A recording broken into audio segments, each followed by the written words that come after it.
तो बच्चों आज हम सॉल्व करेंगे class 10 subject math pre board exam morning shift के पेपर के सॉल्यूशन को, जो कि सेशन 2023-24 का है। ठीक है, तो ध्यान से देख लो सॉल्यूशन को।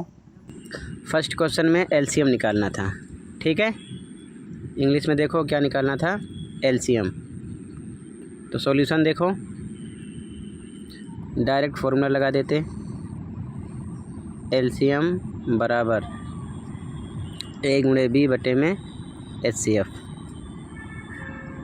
ठीक है, ए पहला पद है 96, दूसरा 104, HCF 8। कट करो, 8 एकम 8, 8 एकम 8, 8 दूना 16, 12 आएगा। 12 और 104 का आपस में क्या करना था, मल्टीप्लाई। कितना मिलता, 1 2 4 8। सी ऑप्शन राइट था फर्स्ट में। ठीक है, इंग्लिश में भी सेम मैच करते चलना है। ठीक है, C option. Second question,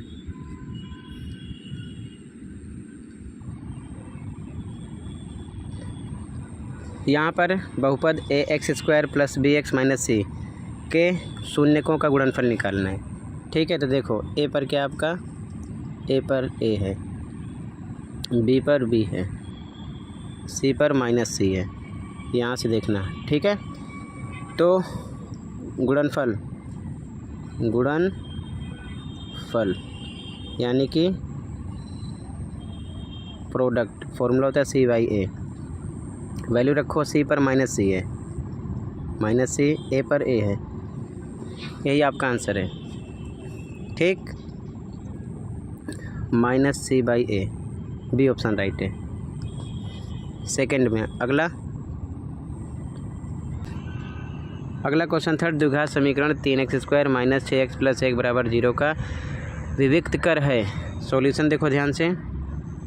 answer third, यहाँ पर द्विघात समीकरण लिखा गया है, a बराबर 3 है, b बराबर -6 है, c बराबर 1 है। ठीक है, तो फॉर्मूला अप्लाई करोगे, b पर -6 का स्क्वायर 4ac, 4 पर 4, a पर 3, c पर 1, सोल्व करोगे आपको मिलेगा 24। ठीक है, ए ऑप्शन राइट हो जाएगा।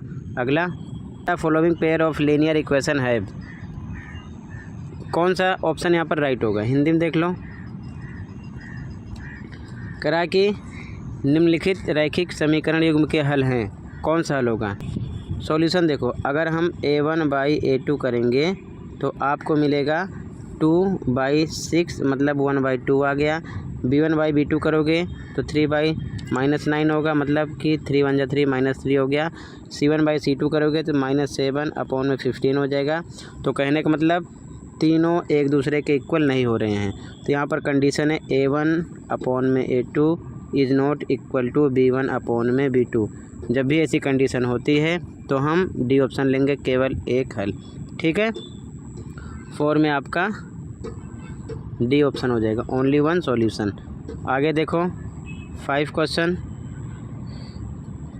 दो अभाज्य संख्याओं का महत्तम समापवर्तक यानी HCF है, हमेशा 1 होता है। ठीक है, ए राइट हो जाएगा। अगला क्वेश्चन 6, मूल बिंदु से बिंदु 4 - 3 की दूरी है। मूल बिंदु का मतलब मूल बिंदु 0 0 होता है। तो सॉल्यूशन देखो, आंसर 6, मूल बिंदु 0 0 हो गया, ये दिया हुआ है x1 y1 x2 y2। दूरी सूत्र लगा दो, सॉल्व करोगे तो आपको मिलेगा 5। ठीक है, सी ऑप्शन राइट हो जाएगा। ओके, आंसर नंबर 6 में। अगला क्वेश्चन नंबर 7, 20वां पद ज्ञात करना है। ठीक है, 15 12 9 ... 20वां पद निकालना है। ए आपका 15 है, डी 12 में से 15 घटाओगे -3 आएगा। सॉल्यूशन देखो, आंसर 7, ए पता है, डी निकाल लो, 12 में से 15 घटाओ -3। 20वां पद निकालना है तो ए 20 लगा दो, फॉर्मूला a + 19d, ए पर 15, 19 पर 19, डी पर -3 रख के सोल्व करोगे। आगे सोल्व करो, 15 प्लस ये माइनस मल्टीप्लाई करोगे 57, माइनस करने पर आपको मिलेगा -42। डी ऑप्शन आपका राइट हो जाएगा 7 में। अगला देखो क्वेश्चन 8, AP का प्रथम पद 7 है, इसका 13वां पद 35 है। तो डी निकालना है, यानी सार्वंतर डी हमको निकालना है। ठीक है, सॉल्यूशन देखो ध्यान से। ए पता है, ए 13 दिया है, 13वां पद 35, तो हम फॉर्मूला अप्लाई करेंगे ए 13 के लिए। ए प्लस 12D बराबर 35 के होगा। ए पर हम रख सकते हैं 7, रख दिया यहाँ पर, प्लस 12D बराबर 35 के, 7 इधर आएगा माइनस का हो जाएगा, 28 मिलेगा। डी बराबर 28/12, सॉल्ट कर लो, 4 से काट दो, 4 7 28, 4 3 12, 7/3। ए ऑप्शन आपका राइट हो जाएगा क्वेश्चन नंबर 8 में। ओके, आगे देखो ध्यान से। अगला क्वेश्चन नंबर 9, ध्यान से देखो। DE पैरेलल है BC के। AD दिया है कितना 1.2, BD दिया है, BD कितना दिया है 3.6, EC दे रखा है 3, AC हमको निकालना है। सॉल्यूशन देखो ध्यान से। आंसर 9। अब ध्यान से देखो, AD बटे में DD बराबर होगा AE बटे में CE के।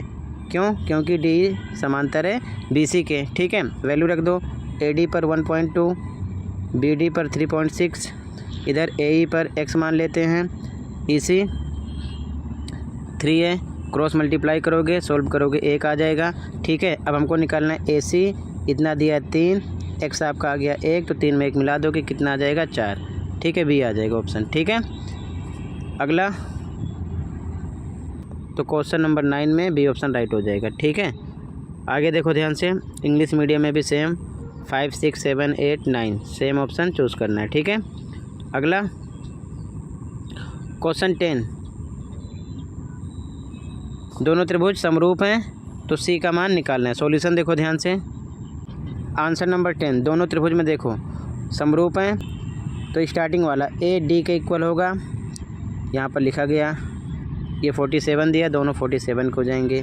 बीच वाले के यानी E के इक्वल होगा, 83 दिया, दोनों 83 हो जाएंगे। हमको निकालना है एंगल C, तो ट्रायंगल ABC में तीनों एंगल का योग कितना होगा 180 के, लिख दिया। A पर 47, B पर 83, C का पता नहीं, सेम रख दो, सोल्व कर लोगे तो मिलेगा 50। ठीक है, B ऑप्शन राइट हो जाएगा क्वेश्चन नंबर 10 में। अगला देखो क्वेश्चन 11, sin 30 cos 60 का मान।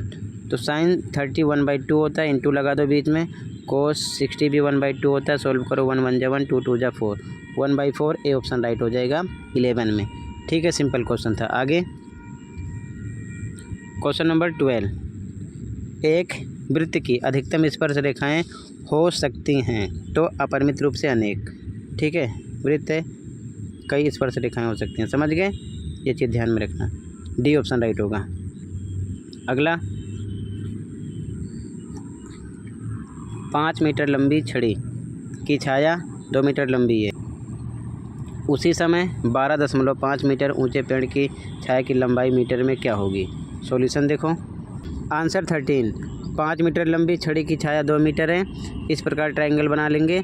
और उसके बाद में कह रहा है कि उसी समय 12.5 मीटर ऊंचे पेड़ की छाया, इसको मान लिया हमने x निकालना है। तो ध्यान से देखो, यहाँ पर ध्यान से देखना, अगर हम इसको सबसे पहले समरूप बना देंगे त्रिभुज को, तो ये दोनों त्रिभुज समरूप भी हो जाएंगे। तो एक नंबर के इतना लंबे में आपको सोल्व नहीं करना है। ठीक है, ये चीज़ ध्यान में रखना। तो यहाँ पर आप क्या करोगे, AC बटे में AB बराबर होगा PR बटे में PQ के। ठीक है, तो यहाँ पर इसकी वैल्यू रखोगे 5/2 इधर, और बराबर इधर रखोगे 12.5 बटे में x, क्रॉस मल्टीप्लाई करोगे। ठीक है, तो आपको आंसर मिल जाएगा 5। समझ गए, डी ऑप्शन राइट हो जाएगा। क्लियर है, आगे देखो ध्यान से। अगला क्वेश्चन नंबर 14 कह रहा है कि tan square 45 minus cos square 60 की वैल्यू आपको निकालना है। ठीक है, सॉल्यूशन देखो ध्यान से। tan स्क्वायर 45, तो इसकी वैल्यू 1 होती है, 1 का स्क्वायर कर देंगे यहाँ पर हम, माइनस cos स्क्वायर 60, cos 60 1/2 होता है, स्क्वायर कर देंगे इसका भी, इसका 1 आएगा, इसका 1/4 आ जाएगा। आगे सोल्व करोगे, बटे 1 लगा के क्रॉस मल्टीप्लाई करो, 4 एकम 4 माइनस 1 नीचे 4 आएगा, बराबर 3/4 आ जाएगा। ठीक है, आपको सी ऑप्शन यहाँ पर लगाना था, 3/4। अगला क्वेश्चन नंबर 15, इंग्लिश मीडियम में भी सेम ऑप्शन लगा लेना। ठीक है, क्वेश्चन 15 यहाँ पर AOP निकालना है। ठीक है, AOP ये हमको निकालना है। ठीक है, तो एक लाइन ड्रॉ कर लो यहाँ पर, ध्यान से देखो, ये टोटल 60 है, तो ये 30 का हो जाएगा। ये स्पर्शरेखा 90 का होगा, आपको पता है। तो त्रिभुज, इसका नाम POM है, POM है। ध्यान से देखो, ये 30, ये 90, तो लिखोगे 30 प्लस 90 प्लस इसका नाम है AOP, एंगल AOP कितने का होगा? 180 के, ये 120 आ जाएगा। तो एंगल AOP 180 में से उधर माइनस कर दोगे, ठीक है। 120 कितना मिलेगा आपको? 60। क्लियर है?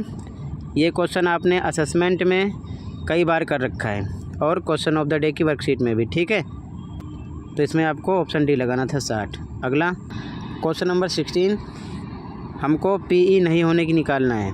तो हमको पता है PE होने की प्लस PE, ऊपर बार लगा देते मतलब नहीं होने की, प्रायिकता बराबर होती है 1 के, इसकी वैल्यू दिया 0.96 प्लस PE के ऊपर बार बराबर 1 के।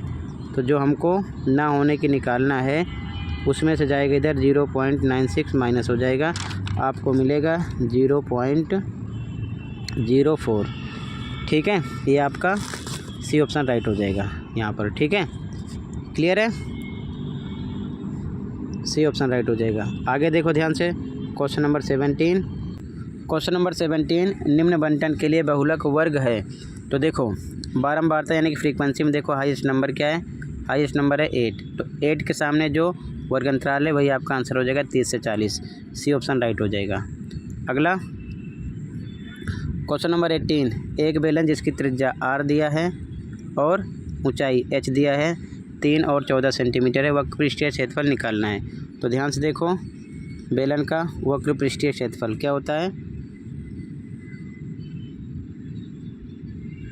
वक्र पृष्ठ यानी कि CS से क्या होता है? 2πRh, ठीक है। सिंपल क्वेश्चन था। 2 पे 2, पाई का मान 22/7, R है 3, H है 14, कट करो 7 एकम 7, 7 दूना 14, 2 22 3 2 का आपस में क्या करो? गुणा, ठीक है। कितना आएगा? 264 सेंटीमीटर स्क्वायर। ये आपका आंसर था, ठीक है। बी ऑप्शन राइट है, 264 सेंटीमीटर स्क्वायर। इंग्लिश मीडियम में भी सेम लगा लेना, यहाँ पर आपका डी राइट है, ठीक है। इसके बाद में क्वेश्चन नंबर 16 में सी 17 में सी 30 से 40 और 18 में बी 264। क्लियर है?